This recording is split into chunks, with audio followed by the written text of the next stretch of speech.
Were we supposed to? Oh, never mind. We are live. So, yeah.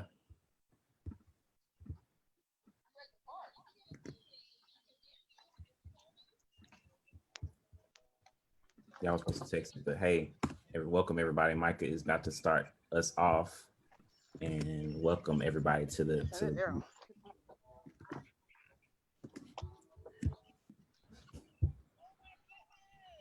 I am ready when you are. We ready. We live. Good morning, and some more good mornings. This is the 27th of September, and we are Common Ground, and we are just excited to kind of have a discussion with the world, but specifically with some of our loved ones, and hopefully to encourage you about singleness. And as we're looking at singleness, we're looking at this being, the gift of a curse, or is it both? Is it all of these things? Is it this blessing, or is it just a big fat burden? And so I have got some distinguished guests that I want to introduce. I'm excited. One of our guests right here is the one and only Mary Vaughn. She's originally from Fort Wayne, Indiana, been in Mississippi for about 4 years, as long as it takes to elect a president.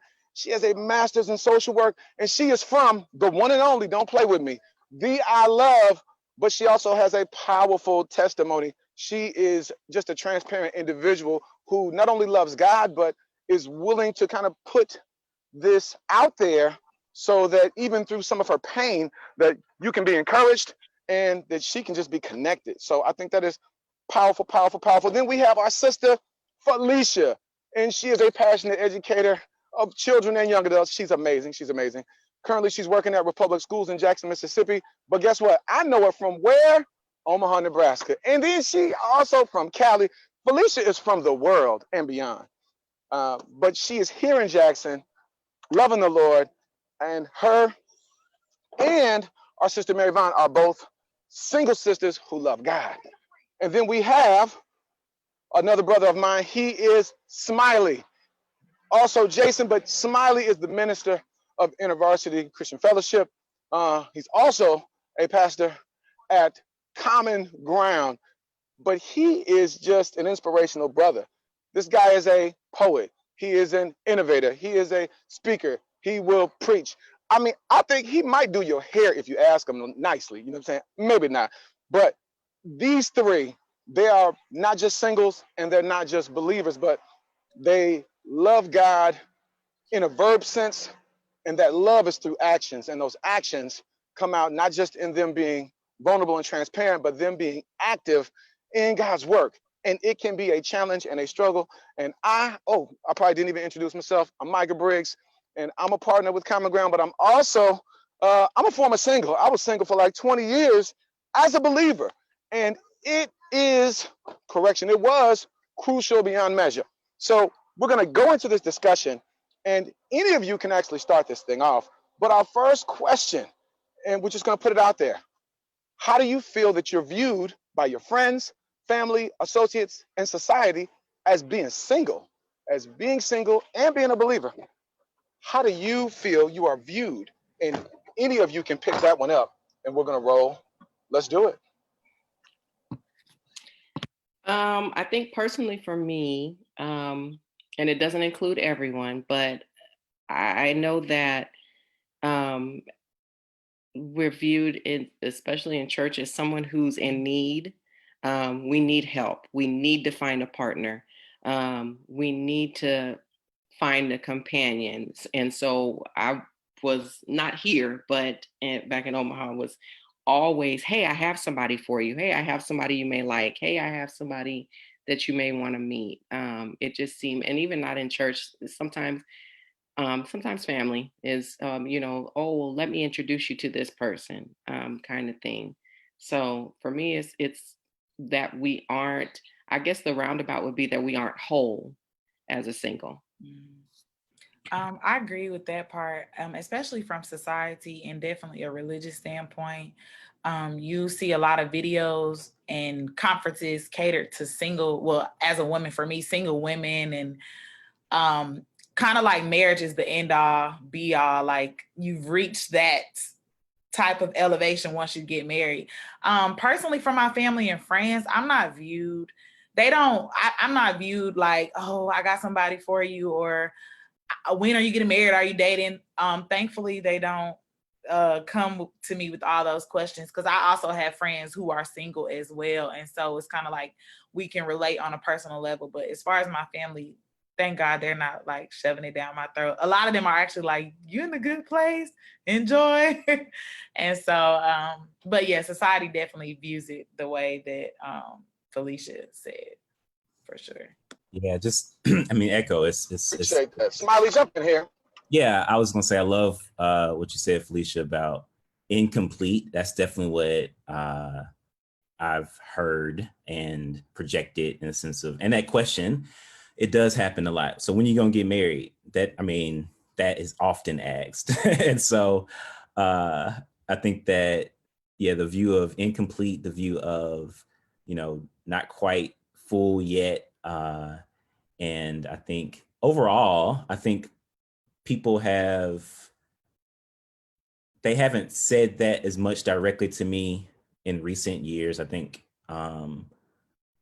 as I projected that who I am and what I stand for. And so I think that society has this image, but definitely my friends and family have stopped asking me when I'm gonna get married. I'm like, and so that's good. So I like with you, Mary. I think that's good. For me, I'm encouraged with that.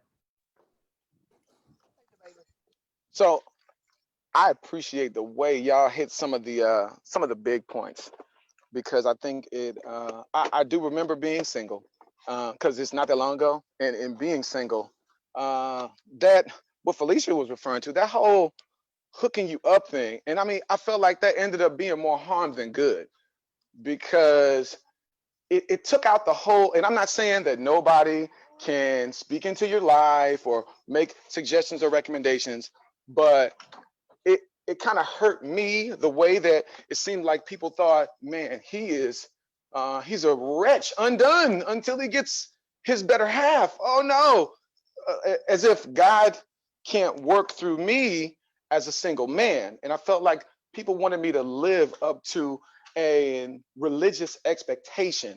It's almost like a religious or this fake spiritual status quo. Well, once you are married, you have arrived, whatever.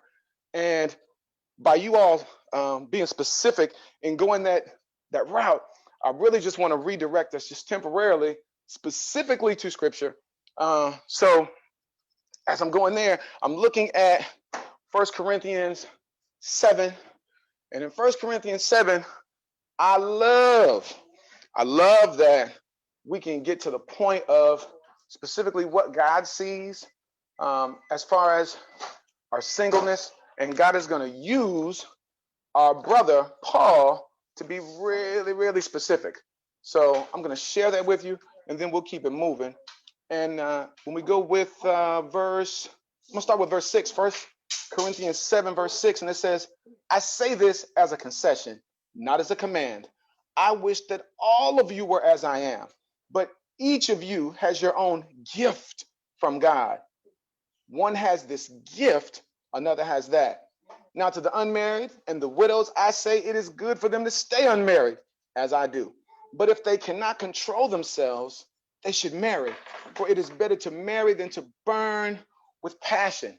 And I use this verse specifically because I did not see the gift of that. I didn't see this gift, and I was really putting being complete with being married. So I was connecting that, which is actually a detour from God. You guys have any perspective on that? Any perspective from our speakers? Personally, I'm sure I'm the youngest up here. I'll be 25 next month. I grew up, my parents were married. My parents had been married for going on 26 years. And so as a little girl, I grew up automatically like, I want to get married. And also when I was young, when I first kind of rededicated my life back to the Lord. And so during that era, like 2012, it was an era where You had a lot of, like I said, conferences on singleness and being pure so you can get married. I think the view was always marriage, marriage, marriage. And so for me, it started to put something inside of me where I was like, oh my gosh, I just really want to get married. Like, that's it. And so with that, and I struggled like with allowing myself to just be content and complete in singleness. And so, because I mean, everybody's getting married kind of younger. So for me, I've always been kind of ahead of my time. And so it was like, okay, I want this too. And so, when I kind of,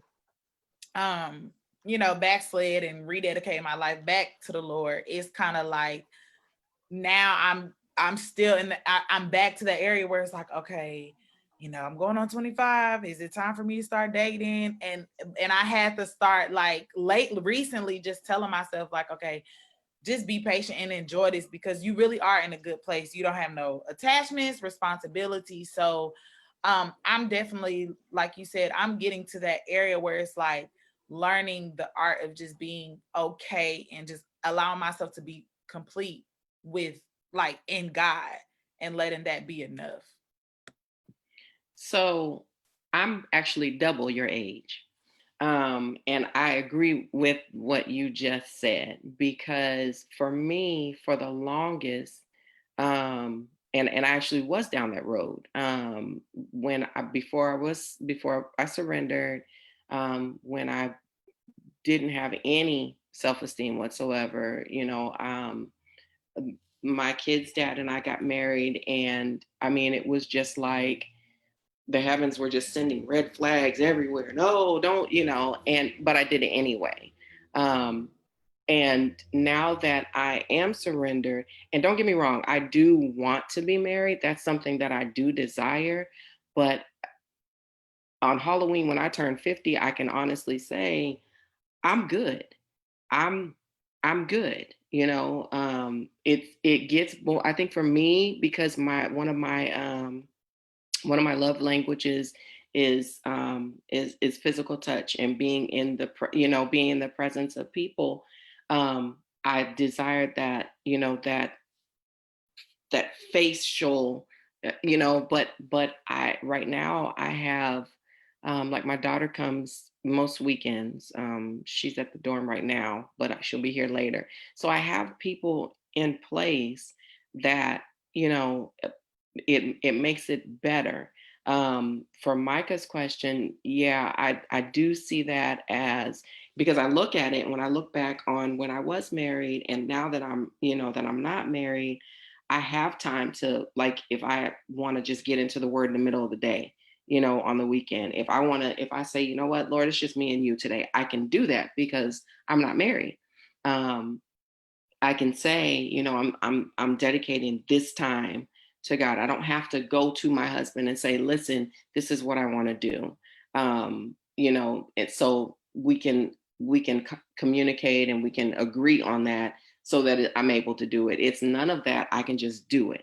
And that's me in a nutshell. Now I can get in my car and go when I don't, there's nobody for me to say, hey, so I wanted to do this. I know you had this plan, but I wanted to do this. Can I? Yeah, I don't have any of that. So for me, I agree with Micah. It is a distance from God. It's a ministry. Marriage is a ministry, and I want that ministry. But right now, I'm in a good place where I'm at. And it's not always been that way. And it's like the enemy will bring up times where it's like, you really want to be married because you don't get to hug anybody, you don't have nobody to hold hands with, there's nobody to kiss you. So there are those things that I struggle with, but at the same time, I can actually say, no, I'm good. I'm okay with this, because I have my sole dependence on God versus it being split apart. That is good. I remember, I definitely idolized marriage. I think, honestly, most of the world has idolized marriage, and especially in the church. But I remember the Just Wait campaigns, and that's what you were talking about, Mary. Is like, just save yourself, and then once you get married, go at it, basically. Right. And so at 13 years old, I'm going through my hormones like, I need to get married because that's the only way, right? They use the scripture you're talking about. If you burn with passion, go ahead and get married. It's like, all right, so I need to go ahead and get married. So I'm thinking in my mind, 13 years old, I need to get married because that's the only way that I can fulfill my passions.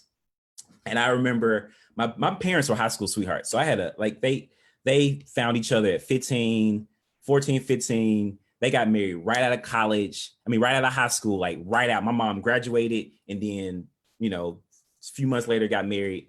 And I'm like, so at 15, 16 years old, I'm like, wait a minute, I ain't got nobody. I'm running out of time. That's what I'm thinking in my mind. Now I'm 33 right now, never been married.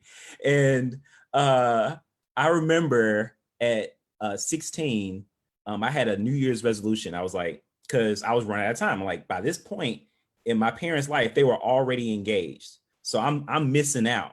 So in order for me to fulfill my plan, then I'm a planner too. So I was like, okay, I had a 3-year resolution. By the end of, this was 2003, New Year's resolution. So by the end of 2003, I got to get a girlfriend. By the end of 2004, I got to get a fiance. And by the end of 2005, I got to be married. So that was 15 years ago. So by the end of 2005, I was supposed to be married. That was my thought. I'm like doing this all day, all in. And then one of the last pieces of advice that my father gave me before he passed, he said, I was sitting in IHOP eating some pancakes. He was like, look, I was telling everybody about this New Year's resolution.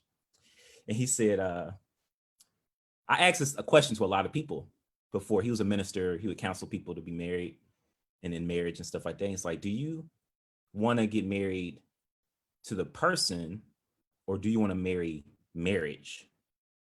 And I was like, yeah, I don't even know a person. So at that age, I realized, and this is the thing, it's like I realized that I really wanted to marry marriage and that was how big that idol was. And honestly, God showed me that. And I was in a self-righteous mentality, was like, I'm giving up on all this stuff. I read books like I Kissed Dating Goodbye, Gave Dating a Chance, and said, I'm getting rid of everything altogether, which still was another way of idolizing it. Like, as I look back at the response from the reaction that I had, was like, I was still idolizing it. And so, yeah, that's part of that story that I've been processing. So, yeah. And I think that's what you said was good as far as like your parents, that kind of shaping your view, because that's kind of what it was with me. It's like they never put that pressure on me, but it's like seeing a successful marriage. They met young. It's like, oh, okay. Like my mom was 23, I think, when she got married, and my dad was 25. So I'm in that age range, and I'm like, I'm not even dating. So it's like understanding that our story might not be what our parents' story was. I think when people grasp a hold of that, that can help them kind of move forward better, understanding that we are individuals and every story is different. See, and for me, mine is different because my parents divorced, I think, when I was 13 or 14. And so for me, it was like as a teenager, it was, I don't want to be married. My mom, when they were married, my mom was a stay-at-home mom. Back then they were called housewives. I mean, and she, like she made sure that we had everything that we needed. She was there. And I remember saying even to her once, I don't want to be a housewife. I don't, because I didn't see everything that she did until I was a stay-at-home mom. But then when it became the point that I was of age to be married, then it became this pact that I made, that I needed to be married so that I can succeed in marriage, if that makes any sense. Not that they, I thought bad of them because they didn't, but I wanted to be able to succeed where they couldn't, like as if it was, they were handing it off to me and I needed to run with this ball because they didn't get to make the touchdown. I got to make the touchdown. So I think that's part of, in my earlier years, why it started that way. So I love how we get into not just the details, but these specific examples that make this real to us. I want to, before we move on to the next question, I kind of want to go back into 1 Corinthians 7, because that, I think it's that gift part. When I looked up what this gift meant, it was KHARESMA. So it meant charisma. So that's where our word charisma comes from. But this gift that he was talking about, that was outside of marriage, it's defined as a gift of grace. It's defined as gracious deliverance granted through. Hey guys, back to the room. I love you. Yeah. It's designed as a gracious deliverance that's granted through answered prayers of a believer. And it is this power over sin that comes from the Holy Spirit that is specific to singles. So how does that play into our view of singleness? And then we're going to go into the second question.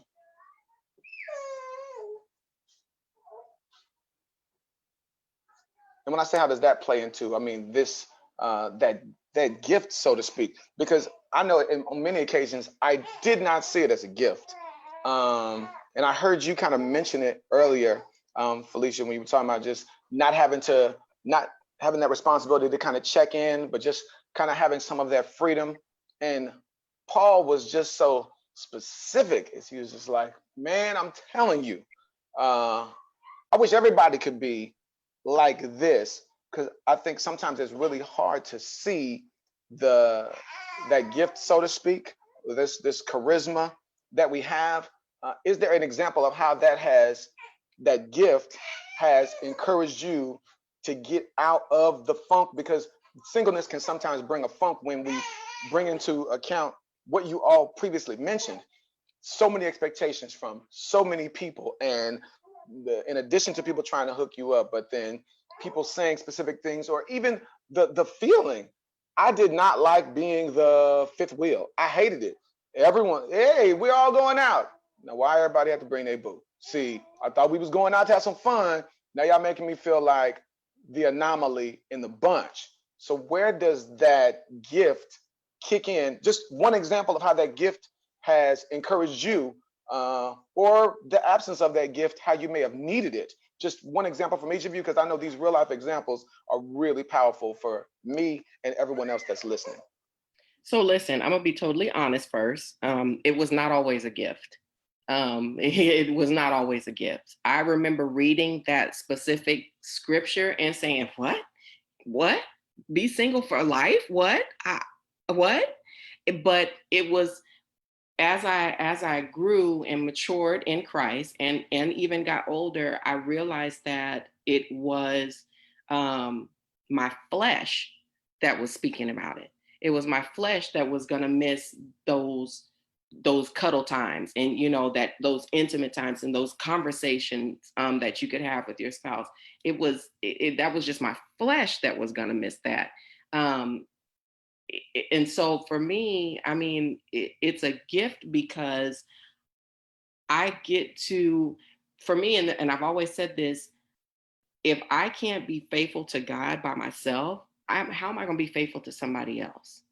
I can't do it, And so for me, it's a gift because I get to be faithful with God, with my Father. I get all this time, I'm selfish with my time. If I have somebody, I'm selfish with my time. No, we don't need to be around everybody. No, we could do this. And so for me, that's why it's a gift, because I get to do that. I get to have that time with Him. I love that. And as I think about the desire and that ability to be able to have that time with God, it's something that I found in my journey is intimacy with the Creator. That I think, like I mentioned before, I was idolizing marriage so much that I missed out. That, like, thinking about the fact that I wasn't complete until I found the one, and I was actually married to that person.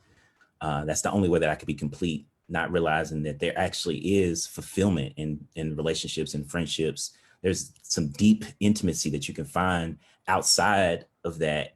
But then specifically, I started doing retreats of silences where I would take a day in a cabin or turn my phone off, turn everything off, and just be with the Creator, just be with my God. And I remember I would do it every month. And I remember getting so excited about these times like it was a date. Like I was preparing for it like a date. Like I was literally like, I'm gonna figure out what I'm gonna cook. I'm gonna, see how much, what book would I read with you, God? And like I was thinking about it like a date, and I was preparing for it and setting up. And I remember it warmed my heart. Like I remember I was sitting down, it was a fireplace, just me, just reading and writing. And then I heard God say, like, just that he liked me, like that. And like the thing about, to hear that from the Creator, like God said, I like you. And I'm like, and I mean, it's sappy in a sense, but it's like, it's intimacy. And that right there was fulfillment. When I experienced that, I was like, there is no person on this planet. There is no person on this planet. I don't care how beautiful she is. There's no person on this planet that created me like God, that can tell me that he likes me in the midst of my evilness that I've done against him. And that right there, I was like, oh my goodness. Yeah, I like what both of y'all said about just that gift of, it's the gift of time, like the gift of what you can do, definitely with God, and just even throughout life, because I feel like when we are children of God, everything kind of revolves around our relationship with him.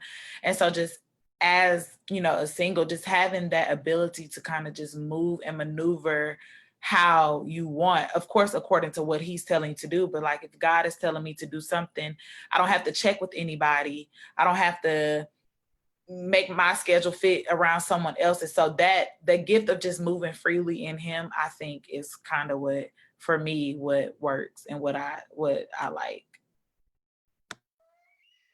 I love how the perspective of being able to put a verb, a series of verbs or some actions behind what the gift looks like, because it can easily turn into just being this theoretical gift. Like, well, I don't see no gift in this, man.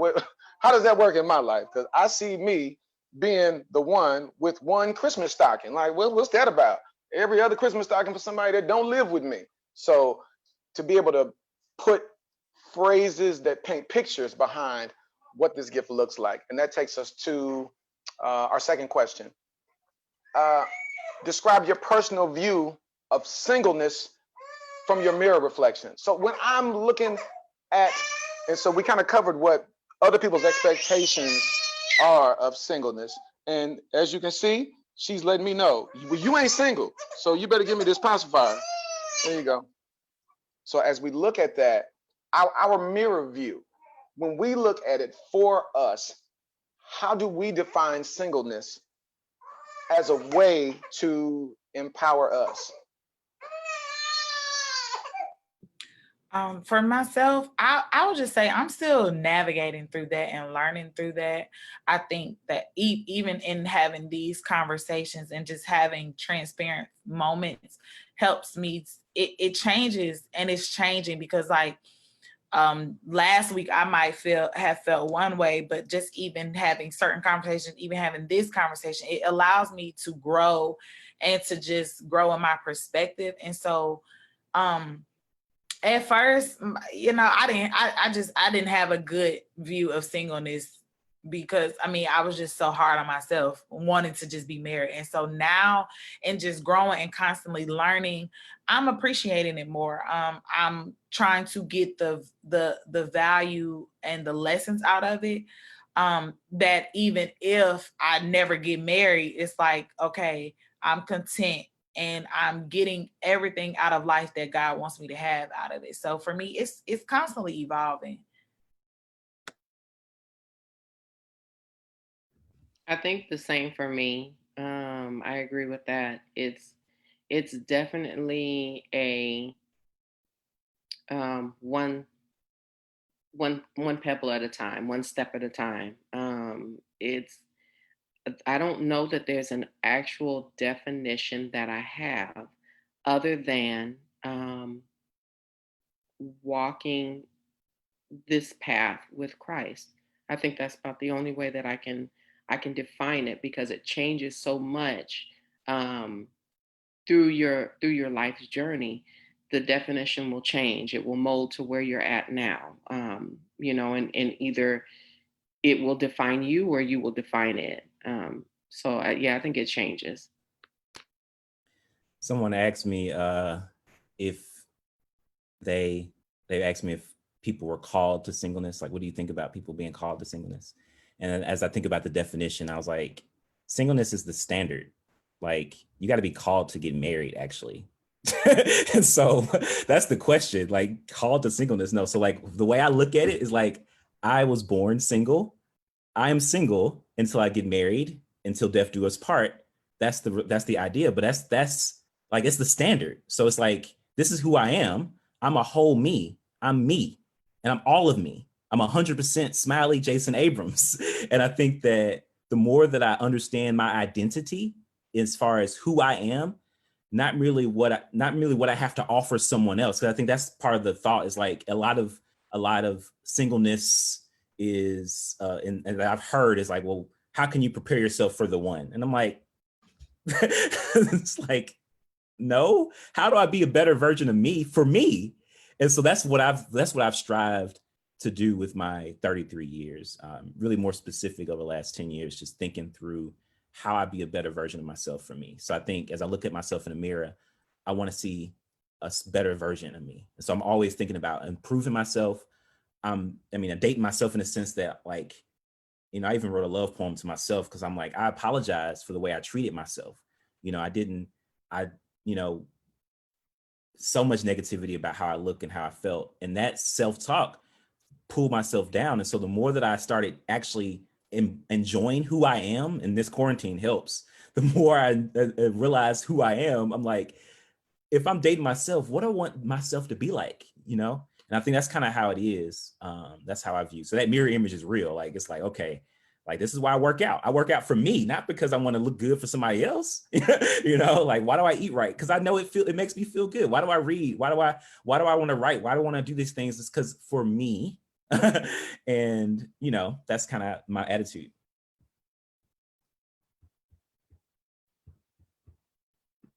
Y'all got me over here with them woo moments, like being able to kind of put faces and experiences behind these questions, because I think it's very easy for this just to be, man, it's a bunch of church folks who ain't never experienced nothing, they never been through nothing. So, man, I'm not trying to hear all that.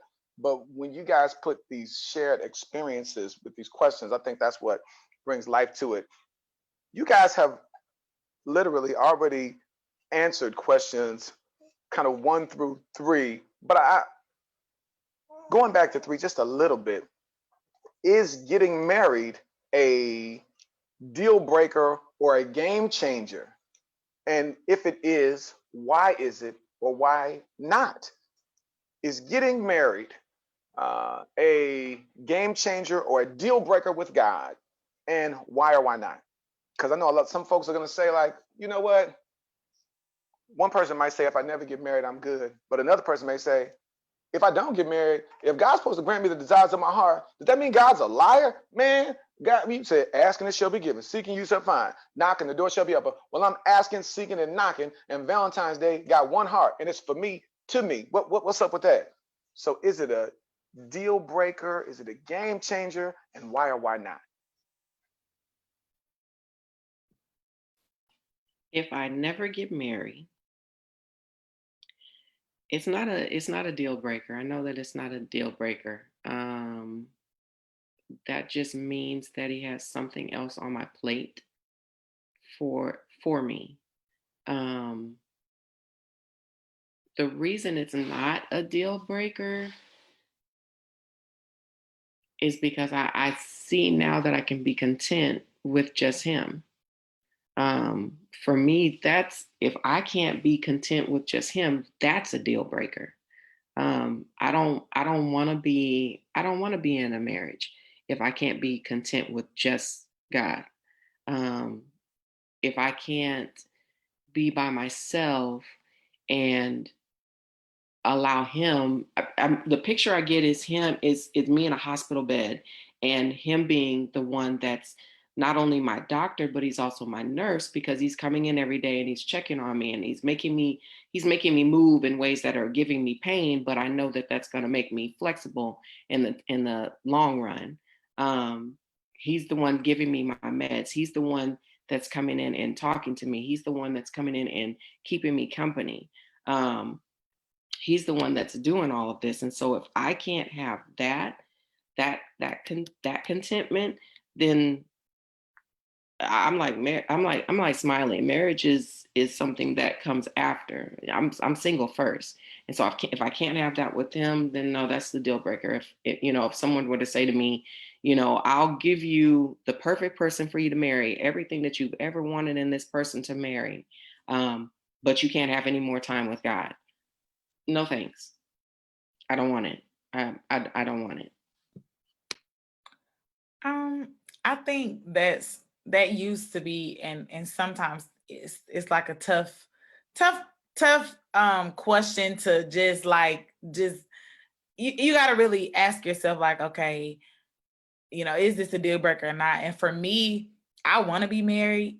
And I probably would be disappointed if I didn't get married, but at the same time, it's like I know how much God is in control. It's kind of like it's like he's sovereign. And so for me, would I be disappointed? Yes, but I would get over it because ultimately he knows best. And if that is his plan, he has it in control. And so it's like I could be upset and stuff, but I'm not just gonna not live. Life is going to have to go on. So that's kind of where I stand with it. He's in control ultimately. Not even trying to give no deep answer. That's just really what it is. Yeah, I mean, definitely not a deal breaker. It's like deal breaker is like what you said, Felicia. Like if I can't spend time with him, like, oh my goodness, I would.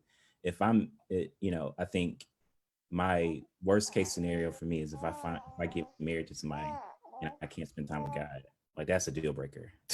Like I'd rather die single, and that's my preference because it's like this is who I am with God. Like I need Him. He's my all. Like He literally is my all, my everything. And so I think that, the thought is like, do I want to give? And I realize being called, it is a calling. Marriage is a calling, and so do I want to be able to share that with someone else? Yeah. I'm not, I've been dating someone, so I'm not available. So that's one thing about like, I don't like people because I'm not married. Nobody has ever tried to fix me up, which is good. I'm like, great. I'm happy for that. I'm glad that is the case. But I'm not available. So it's like, and honestly, the way I feel is this is my best friend who I want to spend the rest of my life with her. I'll either spend the rest of my life with her or just be single. Like those are my options. And so I'm like, I don't like it. And that's cool either way. Like I'm good in that sense. So that's kind of how I feel. If I never marry her, she's still my best friend, So it's like, we don't have to be married to have a deep, intimate relationship that we do now. And that's something that I've learned. It took me years to learn that, because I'm like, it's like I had this and I had all these expectations for her and all this stuff because, she's been my best friend since day one of college. So it's like, and I mean, honestly, I had eyes for her since day two of college. So it's like, but I learned how to be her friend. And I'm glad for her grace, because I'm like, I can imagine if the way that I idolize marriage, if I got married to her early on, we probably would have been divorced by now because of the way I am and the way I knew I was and didn't know how to listen and be a friend, period. Like regardless of what expectations. And I didn't know how to spend time with God. So I'm thankful for my journey and where I am now. So I'm like, I can, 50 plus 100 more years, whatever I got left on this planet, like me and God, and yeah, that's kind of how I thought.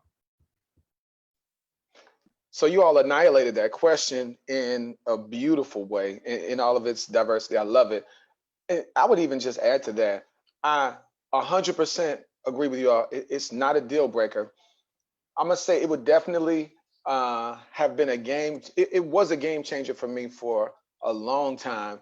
And the way that I say it changed the game, every attempt for me to be married earlier on was thwarted.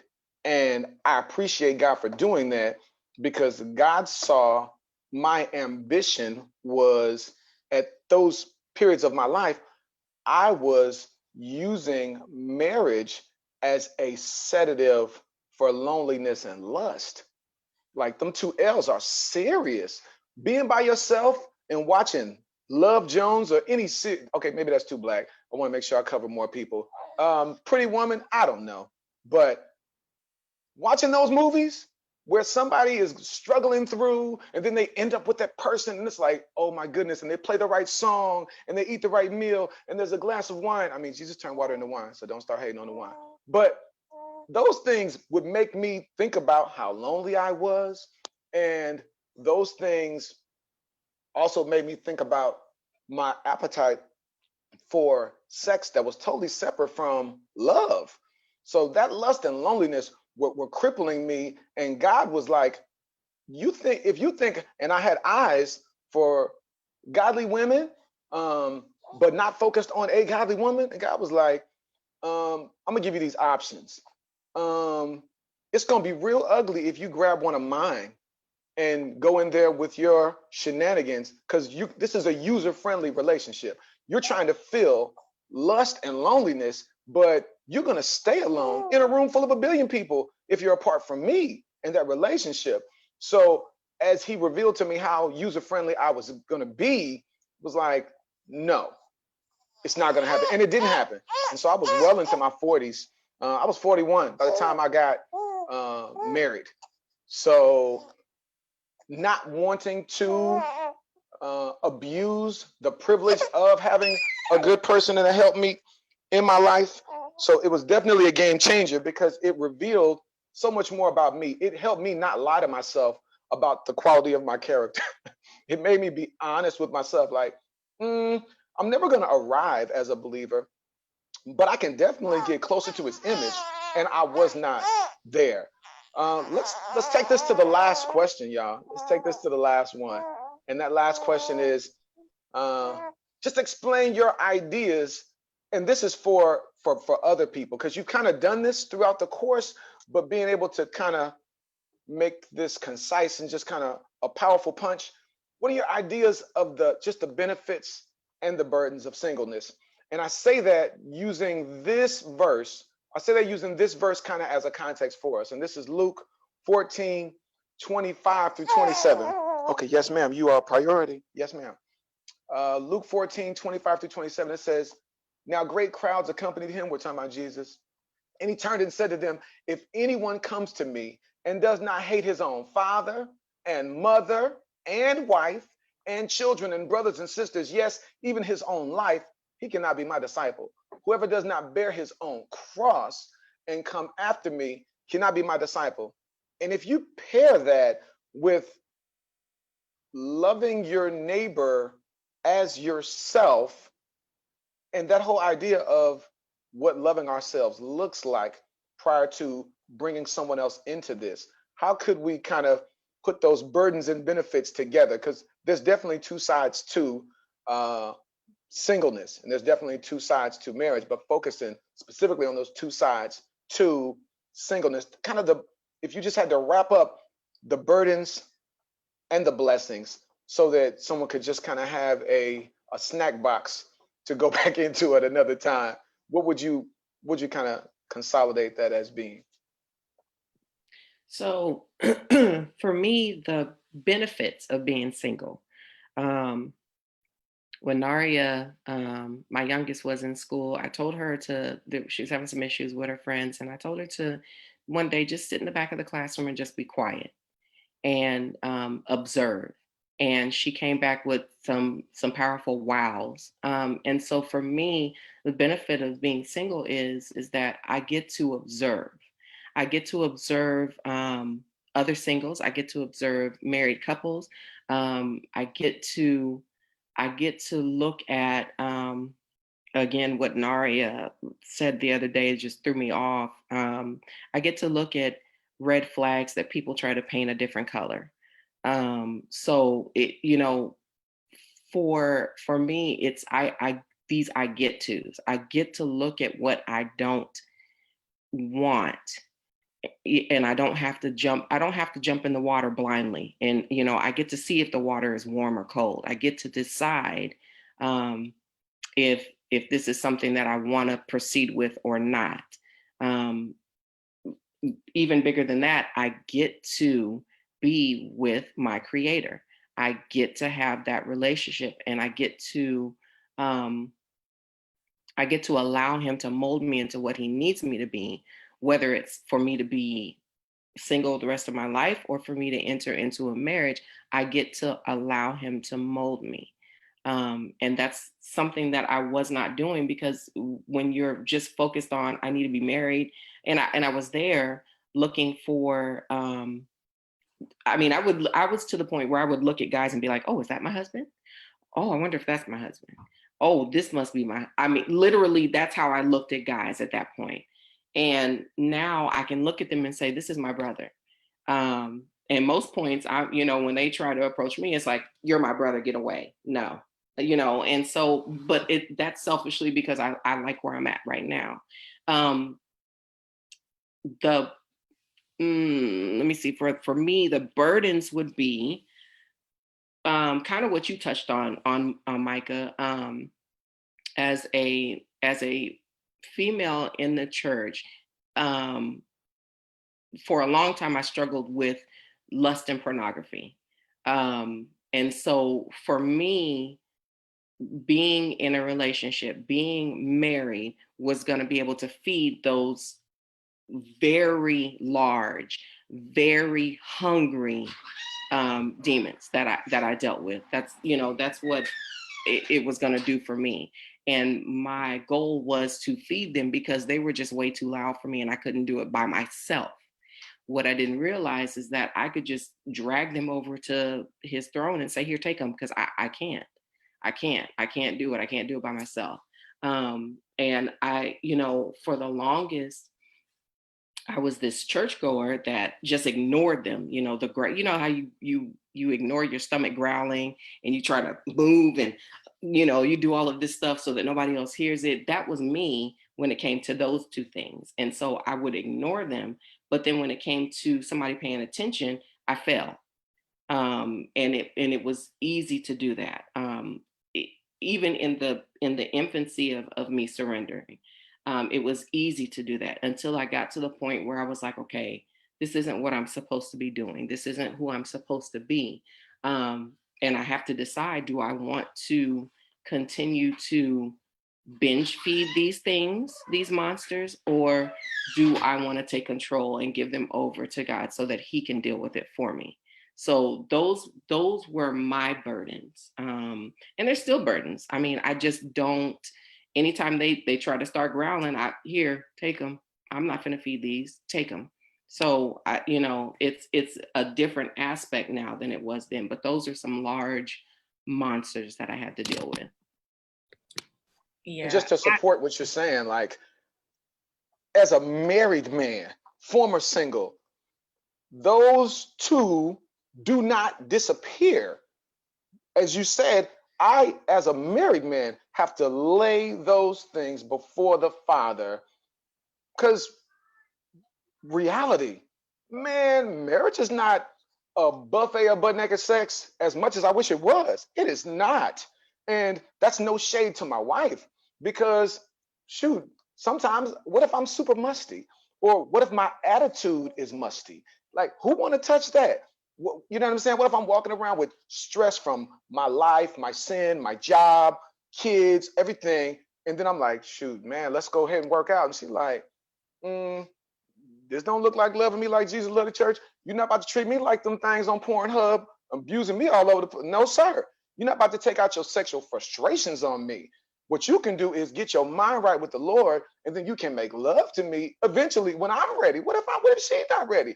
Tired, exhausted, kids, job, stress, whatever. So getting married was not the end all for, man, wait till I get married. I ain't never gonna want for that.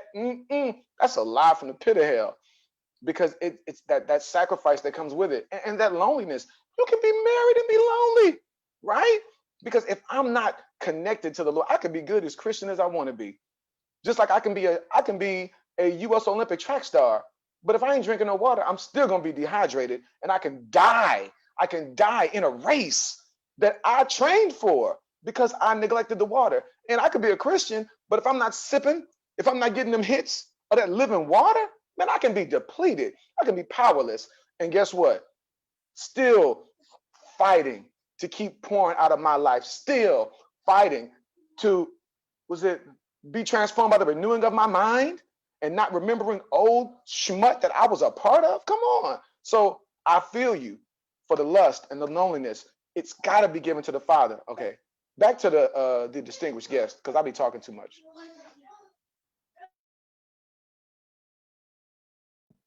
I think it was really good what Felicia said. It also makes me feel more peaceful that I'm not alone in my thinking sometimes, like she said about feeling like, is he my husband? Because I've had those thoughts, and just recently I had to really like release all of those thoughts and let that stuff go, because it starts to get overwhelming, and it's like, girl, marriage is just not the end all be all. And it's like, okay, if he is, cool. If he isn't, you still gotta live life. And so I think that was really good. And I think for me, like, the benefits is just allowing, it's the endless possibilities, just allowing God to do whatever he wants in my life, allowing him to work on the character flaws that I might have, without like, because if marriage does come, those things I will be made aware more of, like, okay, you're struggling with this, you need to correct this. And just even in relationships with people. And so I think for me, that is a benefit, just allowing him to be my number one voice, and nobody else. And definitely a burden is definitely the sexual aspect of it. And I think that's like the common struggle, because we as humans, we're created, to have sex. I mean, that's just what it is. But of course, by the biblical standard, is for marriage. And so allow that burden of just making sure I'm staying disciplined, and then making sure that's not an idol, like getting married just so I can have sex. That's just not enough. Like Micah said, it's so much more to marriage than just having sex 24/7. And of course, I'm not married, but just from talking to my parents and just talking to other married couples, it's so much more to it. So it's like just making sure that, you just kind of defeat that idol and not let that take over you. So that's kind of like a burden that's been for me. But I'm definitely learning and growing more just as a single, getting older, because ultimately too, what I had to realize is you're still really young. You still have life ahead of you. And so live, like, go live. And so just the benefit of being able to just live freely is what I'm learning. That's what's up, man. Yeah, I mean, it's thinking about that burden. I think, and you guys touched on it, as I think about my journey dealing with the burden, it kind of like this, the thought of marriage was an innocent reason. Like, I mean, like I told you before, like I had this innocent and it was a fantasy really, but it was this innocent child's story, the Disney story. And, if you think about like all these Disney stories have this amazing, and I'm pretty sappy. I love romantic comedies, and I'm pretty sappy when it comes to that. And so I had that idea that I think was innocent. I think with anything that we look at, it might start off with innocence, but I think it could become an idol as it filters through our mind, because we're broken people. And so even that, and I think that's the whole point of the broken world we live in, is that all those innocent things that we desire actually can be distorted with the brokenness of this world. And it can become to a point where, and I told you before, like I literally went from looking at this and I didn't realize that I was idolizing it when I got exposed to it. But then so I just said, completely isolate myself from all things, everything, right? So there's that completely abandonment. If you think about like when you want to eat right, you say, well, food is good, right? I like food. And the Bible says it in 1 Corinthians 6, everything, food's for the stomach for food, So I want to eat food. But then if I eat, if I see something I want to look, be, good, I'm not going to eat no more. I'm going to fast all day, all the time, never eat again, right? what happens after you do that? Typically, there's a period of indulgence. And that's where the whole spiral fad of like diet, don't eat, diet, eat. And that indulgence is really what we've been talking about as far as the burden of sin. I mean, the burden of singleness in the sense of is all of those things, is that isolation point of just like disconnect from everything. So because like the idea is like, well, if I can't get married, I'm done with everybody, right? So that idea of isolation is actually not healthy, but it's like it's in our mind, it's trying to protect ourselves. And I did this, like I'm trying to protect my heart. So instead of putting my heart on a plate to get rejected, I'm just going to say, no, don't touch nothing ever. And I'm thinking that's good, never kiss until I'm married. These are good things I'm thinking in my head. But what it does, it feeds the desires that I have. And then I end up indulging in secret with all the stuff that you guys mentioned, right? And this is for food and it's for our sexual creatures, that who we are. And so I think that indulgence is also not healthy. And so what I've learned is first and foremost to forgive myself. I beat myself up so much in my single journey.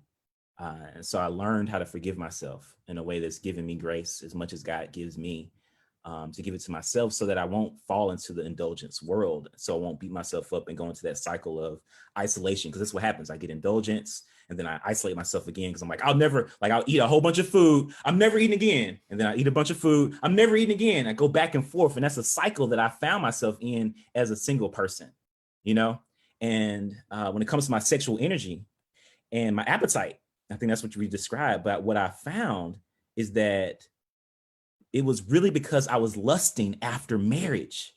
Like that was really what it was. It was a lust after marriage. And even I think you mentioned it, Micah, is like, I thought that marriage was going to be the cure to my loneliness. Like, okay, as soon as I get married, then I won't be lonely anymore. But God told me, he said, loneliness is a lie. I am always with you. And when I heard that, I'm like, wait a minute, marriage ain't going to stop the feeling of loneliness. I'm going to acknowledge that feeling, but it's also a lie when I'm married or a lie when I'm single, because I'm not lonely. I'm with the Creator always. He says, I will never leave you. I will never forsake you. And so when I think I'm lonely as a single person, it's a lie. If I think I'm lonely in a marriage, it's a lie, because the thing is, a person cannot fulfill those expectations. And so if I think this person that is going to fulfill all my expectations, and I meet her and I marry her and she doesn't, then I'm feeling rejected. I'm feeling all these feelings, and I shouldn't put those expectations on her ever anyway, but I should feel that completeness with God. And that's the word I mentioned before, was that intimacy. And so I think that it's like, I put my mind, when you asked the question, I was like, the burden of singleness, I don't like thinking about, like, I think people will acknowledge that, yeah, there is a burden of singleness. But I'm like, there's so, like, the burden of singleness is minuscule in comparison to the benefits. That's the reality. Like, the reality is that, like, and it's like, okay, it's going to be, I will get married one day, maybe, but like, the reality is I really do love being with me and God. And I want to take this energy wherever I'm with. And so I'm learning, like, I'm not all the way there yet by any means, but I'm learning how to channel my sexual energy into my creativity. Because we are sexual creatures. And it's like, instead of denying all of my sexuality, is like, never, never, never, never, never, no. I'm like, how can I take that into my writing? How can I take that into how I create? How can I take that into how I exercise? How can I take my sexual energy that God created as good? Because as a single person, he created me sexual as a good thing. And not that I just have to get married to fulfill it. Not that, but using that energy to create, and using that energy, because that's really what you're doing. And sexuality is creative. You're creating to become flesh, to create. So how can I create with my sexual energy? And I think that's something that I want to do, and continue to do. And I think that maybe I'll be a more complete person the more that I learn how to do that. And I'm encouraging everybody. I guess everybody's listening in where we are. So I don't know if anybody else can relate to the things I shared, but that's kind of what I'm thinking. Yeah, so I definitely can. The sexual energy, yeah. For me as a woman, what I've done is I've decided that yes, it is sexual energy. I switch that into passion. And that way I can put that passion into other genres. I can put that passion into my job. I can put that passion into ministry. I can put that passion into being healthy. I can put that passion into reaching out and sharing the gospel. I can put that passion into different things. Whereas to if it's just this sexual energy, this sexual desire, it stays in that one jar.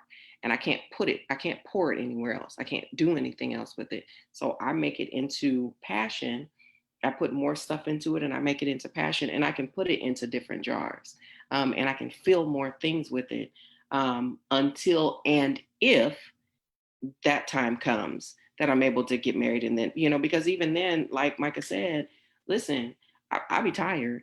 I'm almost 50. I'll be tired, so there's times where my mood swings, I may look at, if I were married, I would probably look at him one day and be like, ew, get away from me. I need a day, go, and so that's still absolutely that is a total lie, that it needs to be fulfilled. And so my switch was, I had to learn how to do it, but my switch was to make it into passion.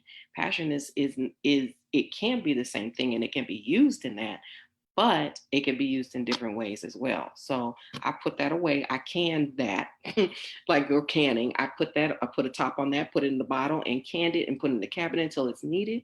I can use the rest of it until then.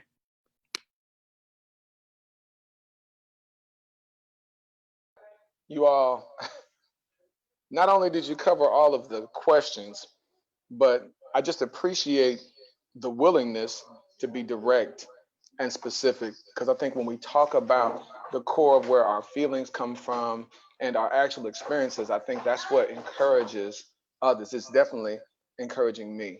Um, but just a couple of takeaways. I want you guys, if you're out there and you need some encouragement as a single, I want to tell you, please look into First Corinthians chapter 7, because everything from verse 7 to verse 17, and then you go to verses 26 through 27, you're going to get encouragement specifically.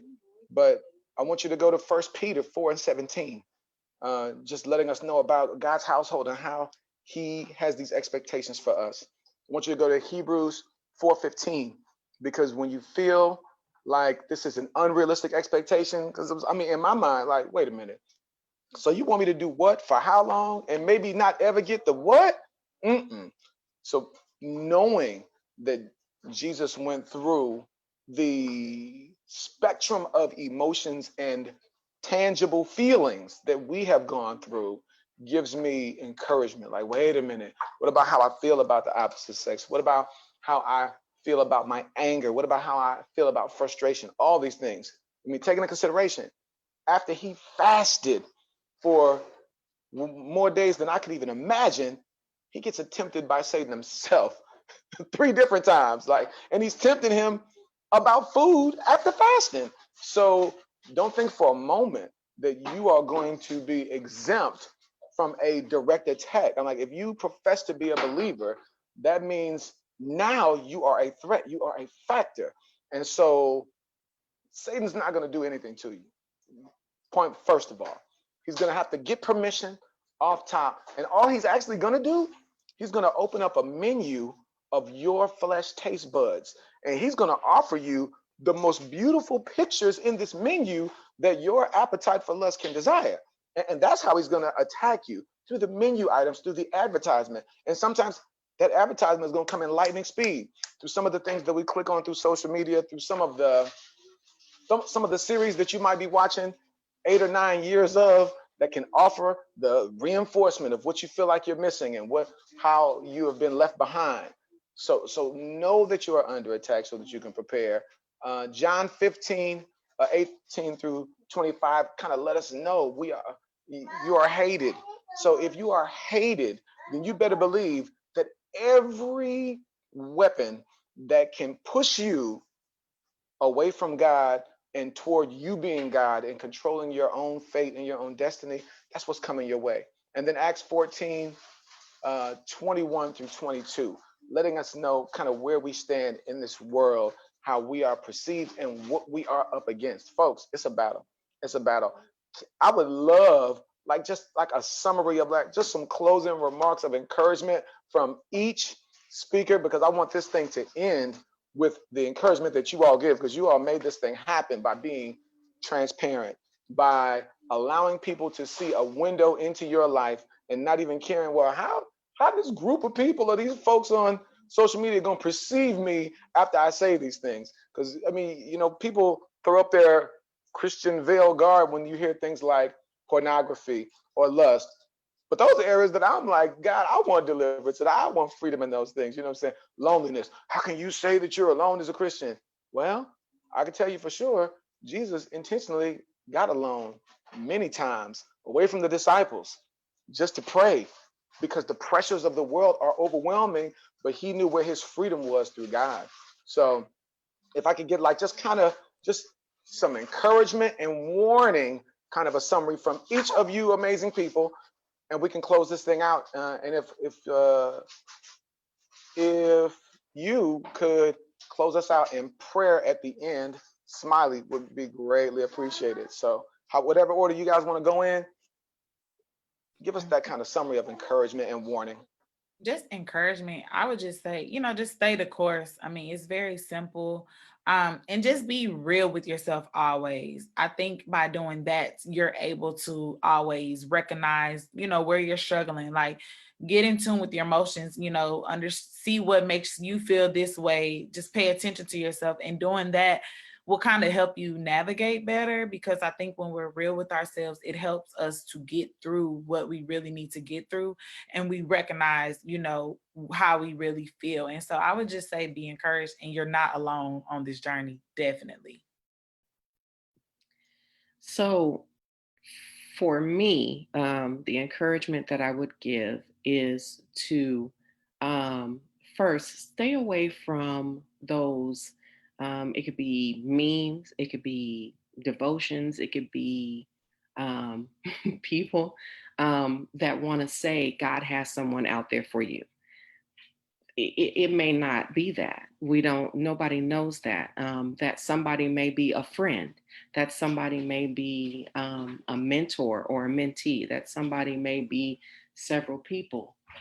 Okay. That somebody could be anybody but a spouse.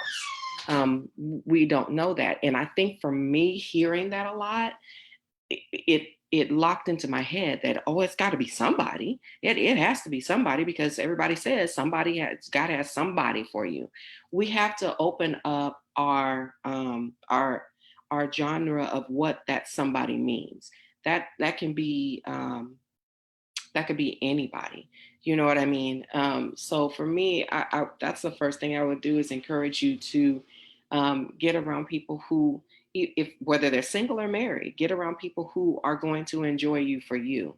But then the other thing that I would encourage people to do, and I encourage myself to do it because I forget, is to make sure that you are digging deep within your treasure. Because if you don't know what's in there, and there are things from the past that past hurts, past wounds, whatever it is that are in there, and you don't know that they're in there, and then you marry somebody on the connotation that we're going to heal each other, and they open up that chest and like, whoa, wait a minute, that's going to be another war that you already have to deal with so much when you get married, because the enemy does not like marriage. He can't stand marriage. And so from jump, he's going to try to separate you. And that's just something else that's going to get it there. So know who you are, love who you are, be able to, the one person, not the one person, the person that pops up that is so confident in her singleness for me, and trust me, she didn't get it from me, is Naria. Like, she will tell you in a heartbeat, I'm single. No, I don't want you. But she wants to be married, but she's okay without. And that might be some of the ADHD. I don't know. Love you, Nari. I know you're watching, but watching her gives me confidence, to, and it makes me question who I am. And am I really content with who I am? Am I really content with being by myself? Am I really content with being in this single mode? Whether I ever go out on a date or not, am I content with who I am? If I'm not content with who I am, I can't be content with who another person is. I can't. There's no way. It's a lie. Um, and then the last thing I think I would say, and I said it already, if you aren't content with just being faithful to the Father, you are not going to be faithful to somebody else. And trust me, I know that personally. You're not going to be you're not going to be content with being faithful with somebody else. You're going to want to bounce around. It's like the as a kid, you see the sand and it's so flat and it's so nice and it looks so new. And then after you dig it up, you go to another part of the sand. If you're able to stay in that part of the sand with God by yourself and you're content with that, and it's just you and it's just him, and when those feelings boil up, you can hand them to him and then keep going. Once and if that marriage happens for you, you'll be able to do the exact same thing, because you're not then in it for somebody else to give you what you can't give yourself. That's good, guys. Oh man, this has been the fulfillment. And so I definitely want to rewatch this again, take some notes. But I know that for me, I'm actually working on one of the ways I've mentioned. I told you that I was dealing with my energy is to write. So I'm actually writing a book. I'm trying to work on a title, but it's Confessions of a Marriage Addict. Something like that. I realized that marriage is an idol, and this is something I was writing, a quote that I probably put in the book. But marriage is an idol only if it is looked at as something to fulfill our self desires, or to quench my desire for sexual gratification, or to cure my loneliness. The idol promises gratification if I serve her. However, in order to tear down the idol of marriage, we should pursue a deep intimacy with the Creator and have a generous spirit. So if you choose to get married to give away everything. Get married to serve and love and give all of you. If you choose to stay single, stay single for you to be with him. So yeah, I recommend reading some books that don't feed that idol. So there's actually a book called Breaking the Marriage Idol that can't see it because of my ground. But anyway, Breaking the Marriage Idol. I ate it up. It's a really good book. I can give you a copy or whatever, but it's a really good book. Talks about those Disney princesses and like the images that we see in society and the way the church idolizes it. And so, yeah, be encouraged, like we all said. And so we'll be around. So we're live. So we'll be around on the Zoom thing they might have posted in the chat. So if you're watching on Facebook, you want to join in after we go off live, just join in, ask us some questions, talk a little bit more. But I'll pray for us and that'll be our time. So God, I thank you for, just the way that you create us in your image, and painted a picture for us and given us illustrations throughout scripture. I thank you for each person on this call, that the journey that we are in and have been going through. I do pray for each person listening in, watching it, wherever they are, that you will, that they can encounter you and find that intimacy, find that living water that you can only quench that deep thirst. Nothing else could. So I pray that they'll pursue you, and we all will do that. But also, God, I just pray that you give us grace and forgive us where we have fallen short in this journey. So many mistakes that we have made collectively and individually, Lord.